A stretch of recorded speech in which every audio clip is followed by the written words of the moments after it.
This is Amy, and you're listening to the Talkin' Appalachian podcast.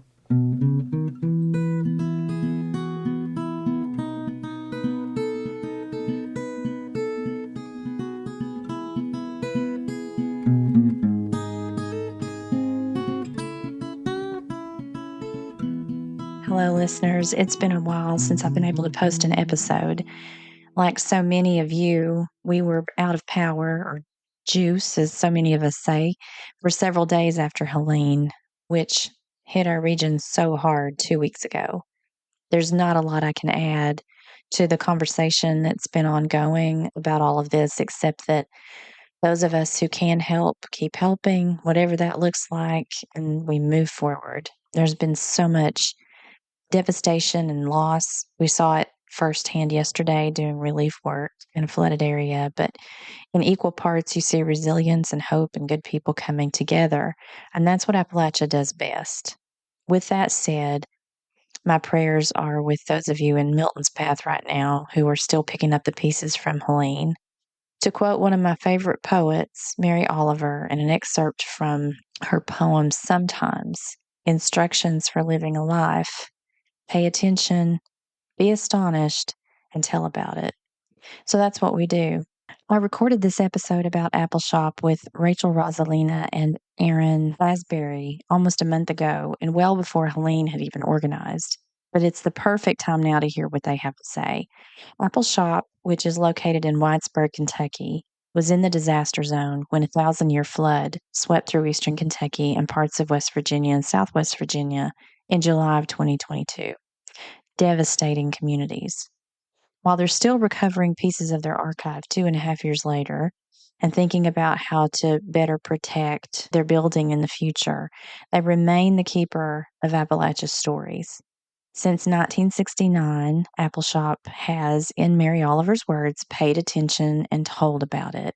And that's what makes them and everyone else in Appalachia who does this work so important, especially in times like this. Rachel, who was born and raised in the shadow of Roan Mountain in East Tennessee, is Appalshop's communications director since 2023.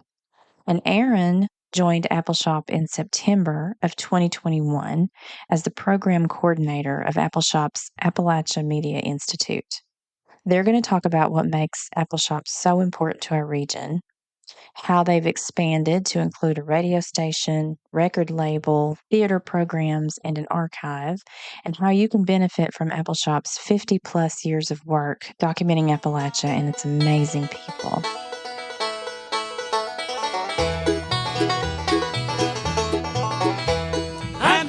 Be a lonesome pine away out on the ridge, all alone, blowing in the wind and rain. I'd rather be a homeless man sleeping underneath the railroad bridge than love a woman that only brings you pain.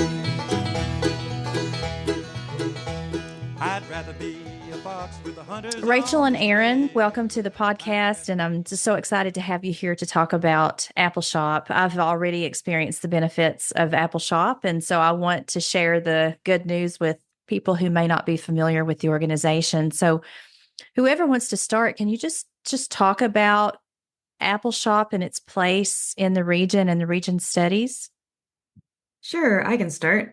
So Appalshop was founded in 1969, so over 55 years ago now. And we're an organization of storytellers in the coal fields of Eastern Kentucky.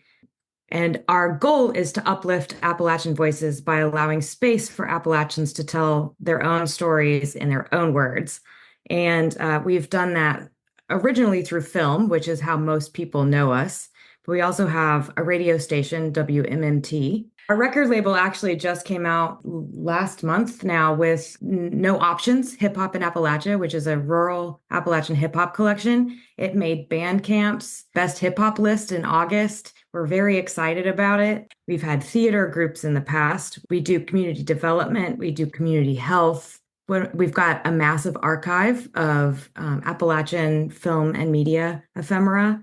So we look at the Appalachian story from all angles. One of the biggest things that people may not know is kind of the wide variety of work that we do. Like Rachel said, I think most people who are familiar with Appalshop know us from our film work, and that's understandable. Some of our films have been some of our more noticeable work over the course of time, especially if you're not super local.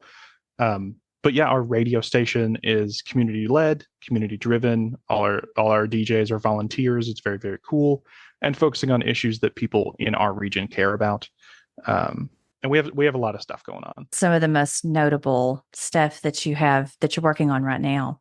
So we just wrapped up the 2024 season of our Appalachian Media Institute, which to me is kind of the original heart of Appalshop, many generations later. So what we call it AMI, Appalachian Media Institute. AMI has a summer documentary institute where we have interns from ages 14 to 22 come in every summer for 8 weeks. And the first 4 weeks, they learn how to make a film. They study. And the last 4 weeks, they group up and they actually make films. So it's been really exciting to see what they made this summer, but also we now have decades of viewpoint of what youth in Appalachia find important because they get to pick the topics. We also have just wrapped up what we call Apple Health, which is an oral history project where we were recording specifically like Black women about health issues that they've encountered so that we can amplify their voices and their concerns. We've got a reading series that's happening. The next one is on the 26th in Whitesburg, where we've had women or non-binary authors come in and do writing workshops and read from their work. So, and Aaron can tell you all about the screenings that we've got coming up. So we're actually very busy. Yeah. Just real quick, I'll touch on more about the Summer Documentary Institute too, because it's one of the passions of mine here. I used to work in that department, so I had some hands-on experience with teaching young people how to make all these things, and it's a really fascinating way that we do it. I really appreciate Appalshop's style around it because, so yeah, in that first 4 weeks, you'll learn not just how to make a movie, but how to do it authentically. We talk a lot about stereotypes. We talk a lot about history and the context around Appalachia and how a lot of stories have been told. Not that all of our stories in Appalachia haven't been told, but the ones that have been told are not always told very authentically or very from the heart of our region. They've been told from an outside lens. So we talk a lot about stereotypes. We talk a lot about honoring the context and history around who we are and why we are the way we are, and that's okay. So we focus on a lot of that. It's not just filmmaking. It's heavily filmmaking, but it's also ethics of journalism as well. And speaking of ethical journalism, one thing we are also bringing up soon is that in the next week or so, I'm not sure when this episode will air, but it may have already happened by then, but you can look up the film Appalachian Lenses. We worked with 2 filmmakers from Japan, Atsushi and Akiko Kasazewa. I like to call them friends of mine now. I'm very proud to call them friends. They came over and filmed Appalshop and the Appalachian Media Institute in the summer of 2022. I think initially they were going to make a film about Appalshop and the work that we do, and specifically our youth program. And when the flood hit, they were here. They were here with their now 13-year-old son. Luckily, they were in a rental house that was not directly affected by the flooding, but there's no way to say they weren't affected by it. And the film kind of shifted into a film about disaster and recovery. And I think they did so very ethically. They did so very reasonably. It's a very good film. I had a chance to watch it not long ago.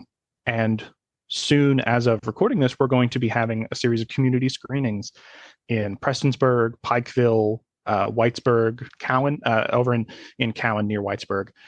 And we're going to be focusing on showing that film, and the filmmakers will actually be there. They're flying in to the United States so we can have discussions around the film. I think I neglected to say that Appalshop is located in Whitesburg, Kentucky, yes. And you mentioned the flood. And for listeners who are not from Appalachia or international listeners, probably need to tell them what that refers to. So can you talk about the flood a little bit and what happened and Appalshop's role in documenting that.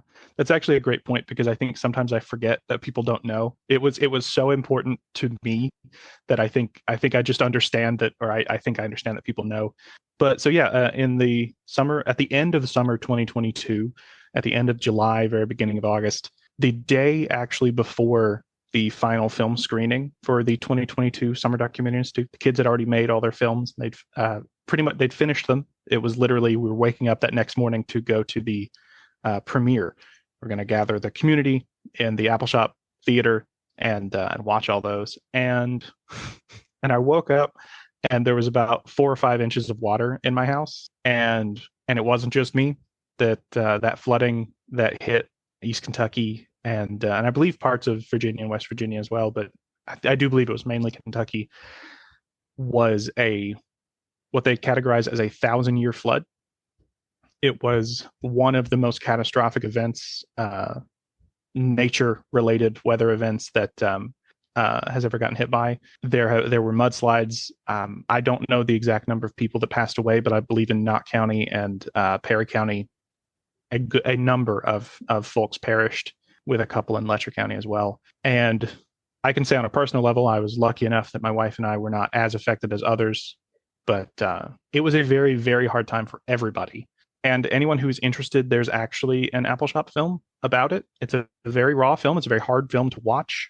It was produced by people who lost things in the flood, lost their homes, lost their kind of livelihoods effectively. And everyone in it is very, very honest, and it is hard to watch. It's hard for me to watch. I helped produce a shorter TV version of it, but both versions are on our Appalshop YouTube page if you're interested in that very local perspective on that tragedy.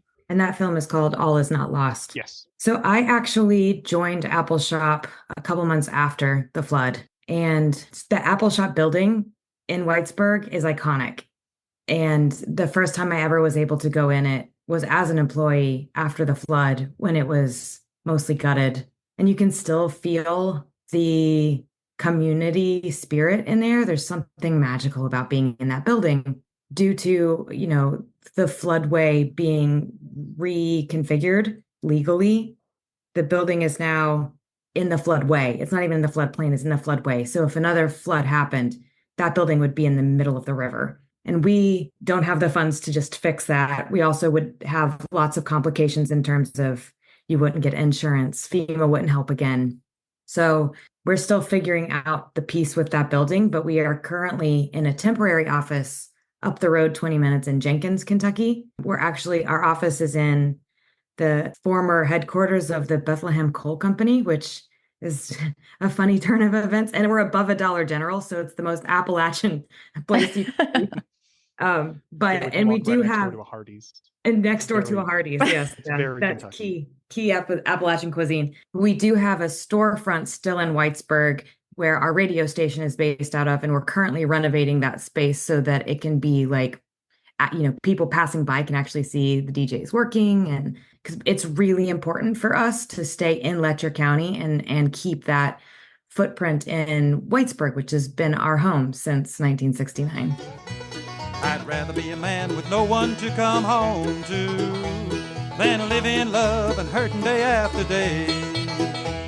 I'd rather be a lonesome pine away out on the ridge, all alone, blowing in the wind and rain. I'd rather be a homeless man sleeping underneath the railroad bridge than love a woman that only brings you pain. So you documented the flood, and people had a voice in that. Physical space I remember seeing the pictures of the physical space underwater and I remember what that did to my heart, because like you said, it's an iconic structure. And the same thing happened to the Hindman Settlement School and their archives, and they had to rebuild and work to dry out there. Did you lose any archival material? Did you lose a lot of material as a result of that, or did Appalshop? It's actually untelling what all we lost. We have a phenomenal amount of support from the community, both locally and at large. Immediately after the flood, there were community members, again, locally, but also people driving in from other states. I believe, I think there may have been someone, don't quote me on this, but I believe there's someone anecdotally who said maybe like there were even people who drove down from Canada or other place, like drove in from long distances simply to put on gloves and a mask and still breathe that terrible smell. And they helped carry out all kinds of archival material covered in mud and ick, nasty. And much of that has been sent to, some of it was cleaned on site, what could be, or mostly, and much of that has been sent to a variety of our partners across the United States, some in Pennsylvania and other states. And they've been either cleaning what they can or just storing it safely so it cannot degrade while we can wait to clean it. But it's impossible to overstate kind of how much we don't even know was lost, because I remember walking around Whitesburg the day after the flood, and you could see film reels strewn through trees, and you could find different, like you would see film tape just running through the sewer or the river or any.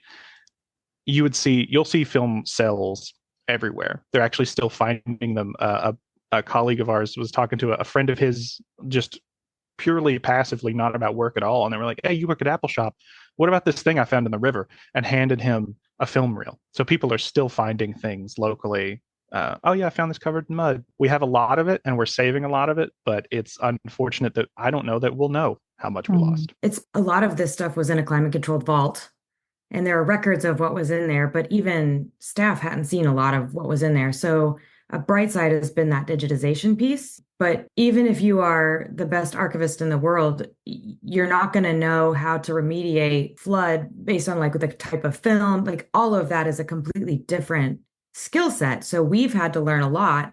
And, bringing stuff out of the building, a lot of stuff has had to stay wet or has had to stay in mud. And a company called Iron Mountain, which is this global data management company, they have a philanthropic arm called the Living Legacy Initiative, and they found out about us, and they saved us by offering cold storage in a former mine, actually, in Boyers, Pennsylvania. So literally our stuff can sit on ice so that we can raise funds to then remediate and digitize and rebuild both our physical archive, which we want to make accessible to the community, and also a digital version, which we want to make accessible to the community. That's also fascinating. And yeah, there are so many pieces to that. And I think that's part of the story too, right? And, wind does the same thing. I was thinking about, we had a little tornado come through Big Stone Gap, which it was like a 30-second thing that took out all of our 200-year-old trees and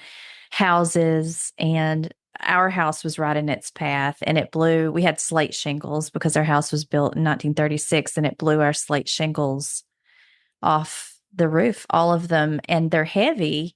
And we found them down at Bullitt Park. We found them across the river. We're still finding them. We found one of them embedded in a tree like a hatchet. Wow. It's amazing nobody got hurt. It's occurring to me now that somebody needs to tell that story, because that was a really significant event. You can find videos of it on YouTube. But yeah, Appalshop, you were talking about lenses, and I'm thinking about Ashley York. I know you all know Ashley. We did the Hillbilly episode, and we've talked about this, about telling the story from the perspective of people who live the story and know the story. And that's important, because you always have to look with Appalachia or any other marginalized community or stereotyped community, you have to ask who is telling the story and why are they credible to be telling that story. How has Appalshop, which is so important to the region of Appalachia and Appalachian Studies, how have you evolved over time? I mean, I know technology has had a big impact on the way things are done, but if you think all the way back to 1969, and you all are sort of a new generation coming on board, how has it changed? That's a really broad question, so feel free to answer it however you want. Back in 69, we were kind of born out of this response to, so the War on Poverty was announced on the steps of a porch in Eastern Kentucky, which brought in a flood of outside media, including international folks, taking pictures and spreading narratives that weren't, the local folks had not consented to. And so Appalshop was literally born out of that piece where we want to keep that narrative in the hands of the people who are living it. And it was also a piece, and still is, to represent Appalachia as it is. We are not all white. We are not all poor. We are not a monolith. We are a diverse place. We are rural, we are urban. And so I feel like those through lines have kept, and we're trying to continue. Everything that we do should come back to those roots. But it's interesting looking back at footage and talking to Mimi Pickering is still on staff. She made the Buffalo Creek flood films. She's made lots of films, and she's just a wealth of incredible knowledge. But I think they got like $2,000 grant at the very beginning, and got like massive cameras, and were teaching community members how to make films, asking what was important to them to document. And now we're carrying around incredible devices to create this stuff. So I feel like technology has opened up a lot. We're doing podcasts now. We're going into schools and teaching kids how to film stuff. We also have like music programs to keep called Pick and Bow, which goes into schools to help keep traditional music alive in newer generations.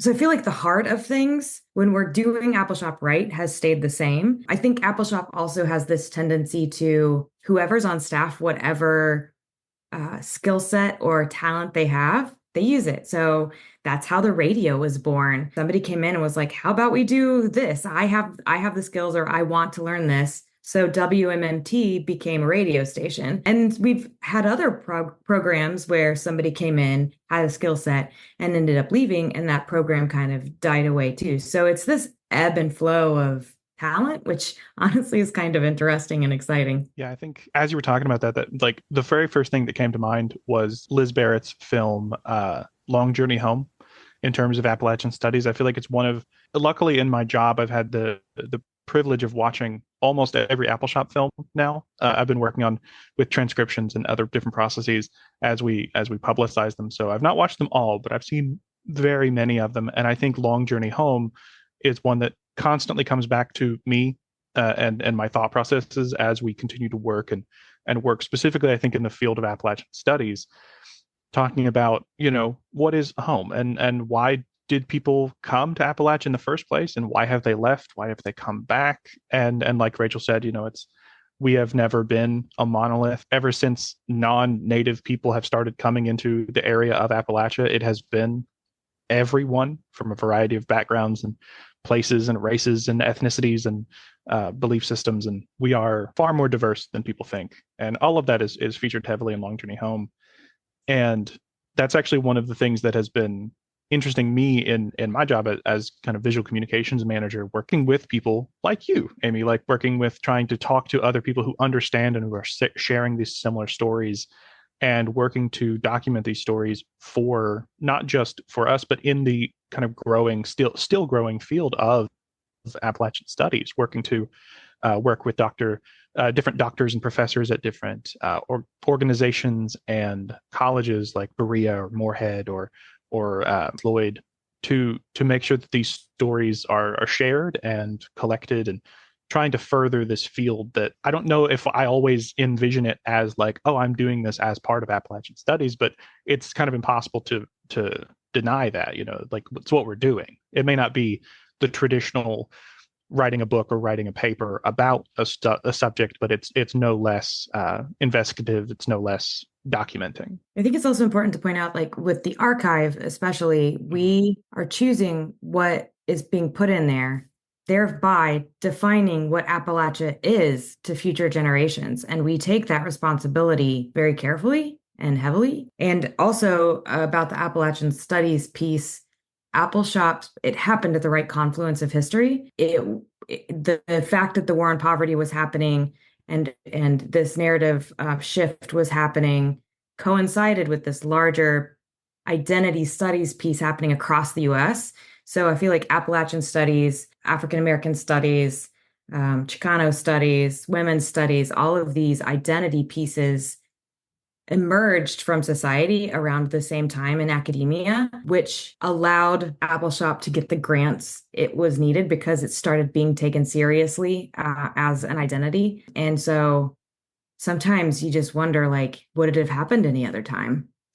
Right. And you can probably track, just like when I teach Appalachian literature, I do it in a chronological way, in a topical way, because you can track topically, if you based on what the writers were writing at the time, you can track it from issues of poverty and just, and identity to all of the subtopics around coal and the coal industry. Now it's moving to even new areas, right? We're back to identity and what it means to be an Appalachian. And so, like you said, that ebb and flow and it changes just like Appalachia changes. I think people have this idea of what it is. People outside the region may have an idea that it never changed over time since those images of the war on poverty. And I think that's one of the great things that Appalshop can illustrate is the changes over time, the development over time of these different topical areas. I was just going to mention in that same kind of vein in regard to topics, it also bringing up kind of the diversity of opinions that may not always be understood outside Appalachia. There is generally, it's a true fact that Kentucky is generally a red state. Many of our surrounding states are generally red states. On a larger presidential style stage, typically that is generally where that lands. But and I think a lot of people see that as a generalization and believe it to be true, whereas in the real nitty gritty of everything, there's obviously a wide variety of political beliefs and understandings of different topics and subjects. Like you said, the subtopics around coal, you will find as many people around here that still fully support coal companies and what's going on, as you will find people who have been hurt by them and want to kind of remediate the situation and deal with things. So that's another thing that I find really important about Appalshop to show all the sides of each of these varying stories. There's that myth, right, that to outsiders that Appalachia has not changed, that it's stuck in time. And that tends to either go they're backward or they romanticize it. And I feel like a strength of Appalshop has been this history of not being afraid to question things, even if we're getting grants from places and we're responsible for, money being handed down. We still are using our skills to ask hard questions and push back against that backward, against that romanticized. We have historically not been afraid to stand up and speak and allow the people affected in the region to actually have that voice, which to me as an Appalachian Studies person has been very important. So would you say advocacy is part of your mission? Oh, yeah, absolutely. Yeah. Yeah, I think even from the beginning, I know I was recently listening to an interview with Bill Richardson, one of the original founders of Appalshop that he had done previously with, I believe, some folks from UK. And he was talking about how even in that very beginning, when the OEO and everyone was setting up these opportunities, and he and Josephine came down for the first time for Appalshop, although that wasn't the first time that Bill had been here for work. He'd been here previously in his college career doing other community building and architectural stuff. And the point was initially their mission from the government was to train people to build for opportunities within a film industry in the area. And they went, well, there is none. So we're going to instead pivot to advocating for ourselves and for our stories and for the people around here. And it worked out better that way. Advocacy has, from the very beginning, it was, well, train people to get jobs. And then they went, actually, let's broaden that a little bit and train people to tell these stories accurately and advocate not only for ourselves, but for our fellow man and for our fellow people here. Documenting is a form of advocacy. Mm-hmm. Preserving is a form of advocacy. Yeah. But it's more than that. Those are just thoughts that are coming to my head. So you have a bank of resources to offer people like me. I've benefited from that. I used, after my conversation with you all, I used interviews for the Redneck episode, a couple of episodes back, 2 interviews with coal miners who were talking about the Battle of Blair Mountain and coal companies. And so you offer resources that teachers and professors can use in their classes, podcasters, writers can use. Who else would you encourage to come looking for material that they could use in their own work about Appalachia? Well, on a variety of levels, obviously our archive is accessible to anyone. We are working on ways to make it more accessible and ways to add new things to it. So keep an eye on our kind of social media as we may be unveiling new access pathways for those types of things. But anyone can and should check out, if you're interested at all, checking out the Appalshop Archive website and just looking around. There's so many amazing things on there, from film and video to audio recordings, that sometimes I look through those and I'm wildly surprised by what we have. Some of the stuff with like Gary Stewart and all these other remarkable people who, especially a lot of the older ones who have now passed on, so it's harder to find that context. But also our films are being uploaded every week onto YouTube, and those resources are available to anyone, anyone who wants to teach Appalachian Studies, anyone who wants to use these pieces, freely accessible on YouTube. And we would highly recommend educators, utilize these resources. We want to make them available for everyone. And if you have any questions, you can contact us at info@appalshop.org. And we're always happy to field requests or questions. And that's actually part of Rachel and I's job. So we're happy to get those questions. And if you have any requests, we're happy to at least consider them too. Yeah, I would just say Appalshop Archive has a separate website, which you can get through appalshop.org, but it's appalshoparchive.org. And you can go into that search field and search any keyword you can think of, location, name, and it'll show you what's available. And if it has been digitized, we will happily share that with you. Our archive team is very busy dealing with comings and goings of files to and from remediators. So we appreciate any patience on requests, but this is not our archive. This is the community. And by community, we mean, yes, Whitesburg, yes, Letcher County, but also Central Appalachia and beyond. We have incredible stuff that, as a new or staff member, I'm still discovering things, like Aaron said.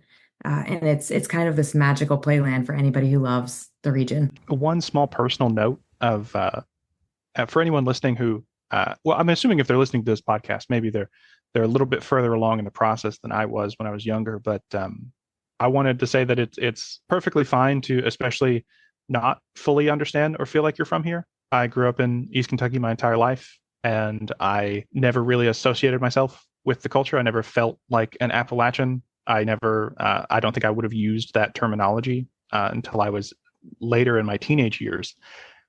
And I'm so happy that I was able to find an understanding and find the love for the place that I now call home, as opposed to when I was younger, it was simply where I lived. Now it is home. And Appalshop helped me get to that point. Appalshop helped me understand the complexities and the nuances of our region and where we live and what's happening and all the different intricacies around everything. And I would highly encourage, if someone is not super jazzed about living here, that's understandable. I know I was a teenager growing up here too, but I think once you start understanding the why and how of the way things are, there's a lot more conversation to be had internally and externally. I'll put all of your links in the show notes so that everybody can find everything that we talked about here. I want to thank you both for the work that you're doing and Appalshop in general, because I know how important it is to the region, to those of us putting work out about the region. And thank you for being on the podcast today. We appreciate it. We're huge fans.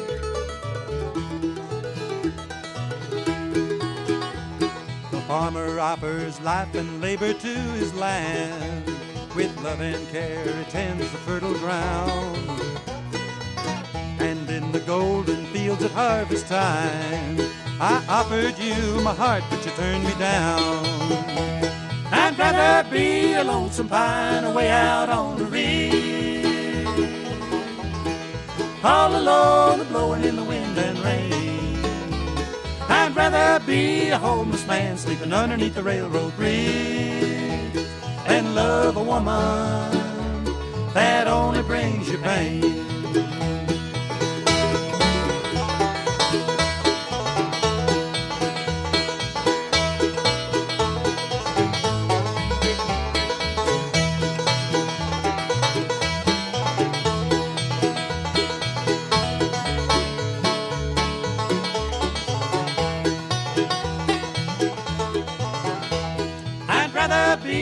lonesome pine away out on the ridge.